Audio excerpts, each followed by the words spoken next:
कहो खाए जाएगा बा। अरे तब तो लहल बा तुम्हारा हूँ, तब तो खूब खवाई हुई आज। भैया लोग ये समय का ज़माना बा,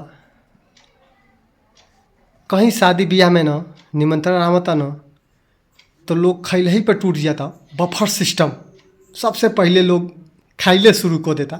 ये भैया जल्दी खा के भागल जा घरे, चाहे मेहमान खाई लो और चाहे नहीं खाई लो, लेकिन जे जाता ना वो पहले ही टूट पड़ता, खा करके आ सौर देना घरे भागता लो। एगो हमने के ज़माना रहे भैया, जब निमंत्रण आवे ना शादी ब्याह में तो हमने के ई सोचल जा कि भाई पहले मेहमान जे आइल बा, नात बात रिश्तेदार जे बरतिया आई पहले खा ली तब जा कर के हमने के खाना खाइल जाए। आजकल ये नहीं के सोचे के अरे मर्दा तो नहीं हो, खाना तैयार हो गई बा, खाना खियावल जाता, खा लिहल जा आ खा के जल्दी सौर देना भाग चल जा घरे। इहे कुल चलता। ऊ जमाना कैसन रहा, बाप रे बाप। का हमार बात सही बा? सही होके तो शेयर कर लीजिए वीडियो के।